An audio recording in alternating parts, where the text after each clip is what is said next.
Welcome to The Explainer. Today, we're diving into a question I hear all the time, one that can be so incredibly frustrating to live with. Have you ever found yourself asking this? One day you're enjoying your favorite meal, no problem. And then, seemingly out of nowhere, that exact same food gives you a headache or maybe hives or just makes you feel off. It's confusing, right? Well, I want to start by saying this. It is absolutely not in your head. Your experience is real. And the reason it all feels so random isn't about that one food. It's actually because your personal histamine bucket is getting full. Now, before we get into that, let's get one thing straight. Histamine is not the bad guy here. Not at all. It's actually a vital chemical your body needs. It's involved in everything from your immune response to helping you digest your food, and it even acts as a messenger in your brain. See, the real issue isn't histamine itself, it's the buildup. It's about having too much of it hanging around. Think of it like an imbalance, when the total amount of histamine coming in is more than what your body can get rid of. So to make this really easy to picture, we're going to use a super simple analogy for this entire explainer. Your own personal histamine bucket. Just imagine that every single source of histamine is like a tap, and it's slowly filling up your bucket. All right, so first, let's talk about the inputs. What are these taps that are constantly filling up your bucket? You might be surprised to find out that it's a lot more than just the food on your plate. Okay, so the main taps we're going to look at are, yes, high histamine foods, but also the health of your gut, your stress levels, your hormones, and even certain medications. Each one of these is adding a little something to your total load. So tap number one is the obvious one, food. Histamine levels naturally go up in foods the longer they age or ferment. So yeah, we're talking about things like aged cheeses, cured meats like salami, fermented stuff like sauerkraut, and of course, alcohol, especially red wine. But get this, even super healthy foods like spinach, tomatoes, and avocados can have higher histamine levels. Now, this next tap is a huge piece of the puzzle. Your own gut can actually become a little histamine factory. Things like SIBO, that's small intestinal bacterial overgrowth, can cause inflammation that messes with your gut lining. But even crazier, some specific types of bacteria living in your gut can produce histamine themselves, basically creating a constant little drip, drip, drip into your bucket. And then there's stress.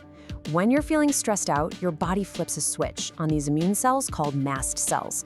You can think of them as tiny little bags packed with histamine.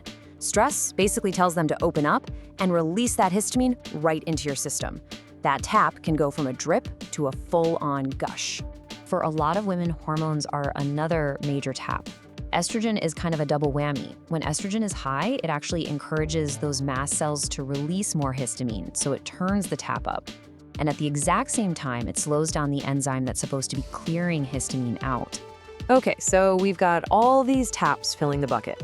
But what's supposed to keep it from overflowing? Well, that's where the drain comes in. So let's meet the hero of our story, your body's main tool for getting histamine out of the picture.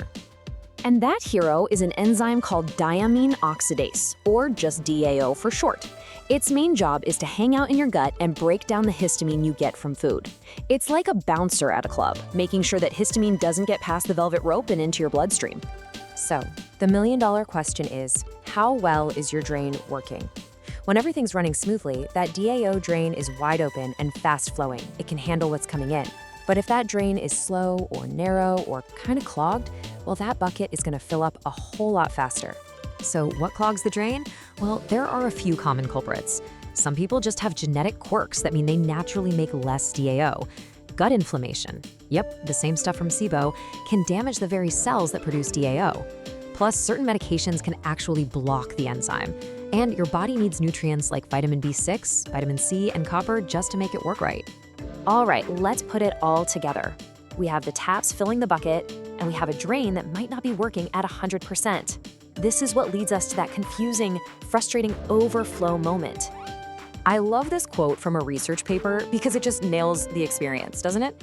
It says that the fact that your symptoms seem totally random and unexpected is actually a huge clue that histamine buildup could be the root cause. And this is exactly why. Look, that avocado you ate for lunch today wasn't the single villain that caused your headache. It was just the final drop of water that made your already full bucket finally overflow. And here's the key. We have histamine receptors all over our bodies, our gut, our brain, our skin, our lungs. So when that bucket overflows, the symptoms can pop up literally anywhere. That's why you might get hives one day, anxiety the next, and a stuffy nose the day after that. So, what's the big takeaway here? It's time to stop blaming individual foods. It's not about that one tomato. It's about your total histamine load from all the different taps all at once. And this is actually fantastic news because it gives you your power back. Instead of living in fear of food, you can start thinking about how to manage your bucket. First, just start noticing your inputs. What are your biggest taps? Is it stress? Is it your gut? Second, think about how you can support your drain.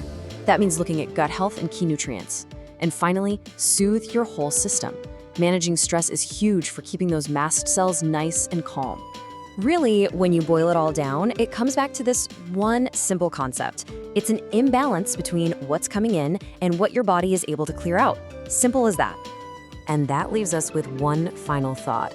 Now that you understand the bucket, the taps, and the drain, I want you to take a second and just ask yourself, what do you think is filling yours?